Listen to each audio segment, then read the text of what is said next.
Waktu dan tempat kami persilakan. Terima kasih. Assalamualaikum warahmatullahi wabarakatuh. Selamat siang rekan-rekan media semua.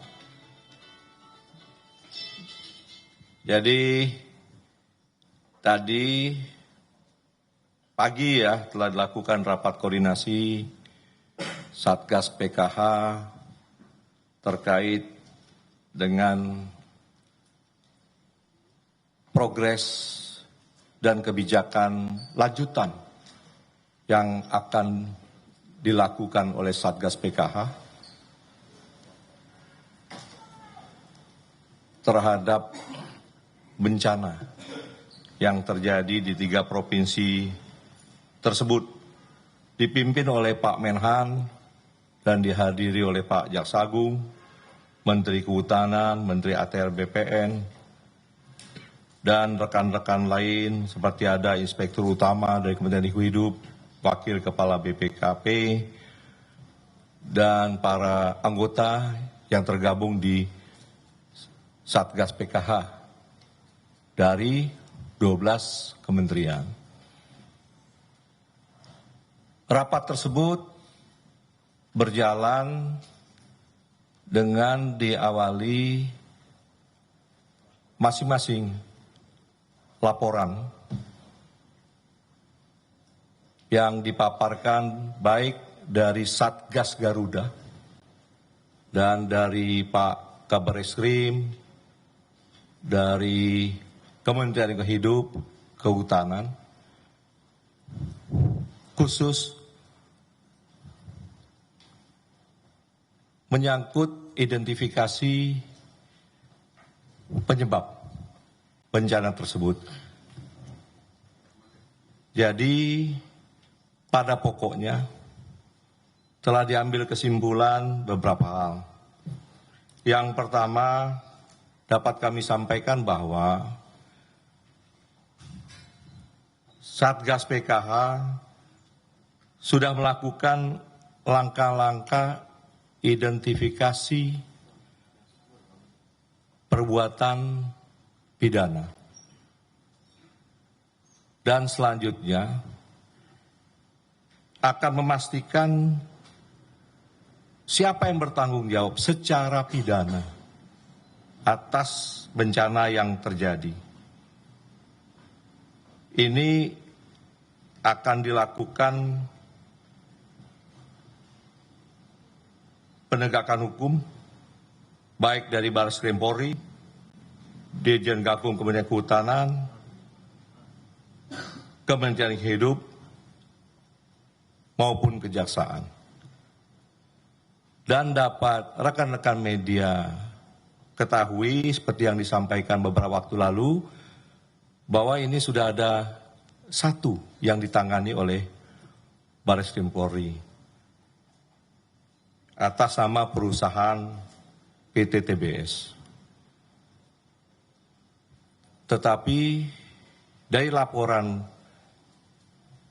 anggota Satgas PKH tadi, kita sudah mapping perusahaan-perusahaan mana saja penyebab bencana ini. Sudah diketahui identitas, sudah diketahui lokasi, sudah diketahui kira-kira perbuatan pidana seperti apa yang terjadi. Kedua, selain proses pidana,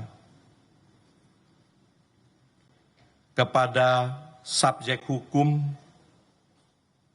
yang dinilai bertanggung jawab, tidak saja perorangan, korporasi pun akan dikenai pertanggungjawaban pidana.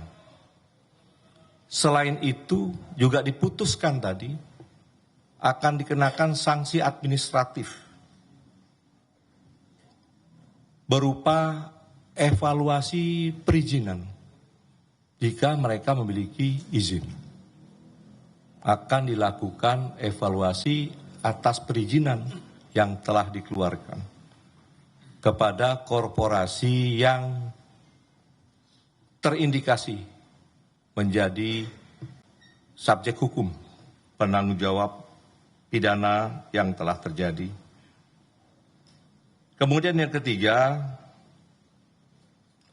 Satgas PKH juga akan melakukan perhitungan kerugian atas kerusakan lingkungan dan akan memberi beban kewajiban pemulihan keadaan sebagai dampak dari bencana yang terjadi kepada pihak-pihak yang akan dimintai pertanggungjawaban. Jadi selain dengan penegakan hukum berupa proses pidana, akan juga dikenai evaluasi perizinan, dan yang ketiga akan dikenai tuntutan kerugian lingkungan yang terjadi. Yang keempat, guna mencegah kejadian bencana berulang kembali, pemerintah akan melakukan evaluasi regulasi peraturan di sektor lingkungan hidup, kehutanan, tata ruang wilayah, energi dan sumber daya alam, termasuk perbaikan keseluruhan tata kelola. Sehingga keberadaan Satgas PKH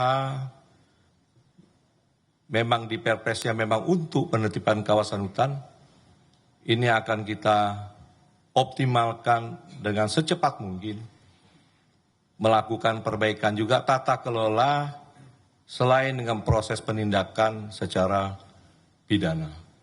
Dengan harapan apabila regulasi dan tata kelola diperbaiki, ini mudah-mudahan tidak akan berulang kembali seperti bencana yang kita saksikan.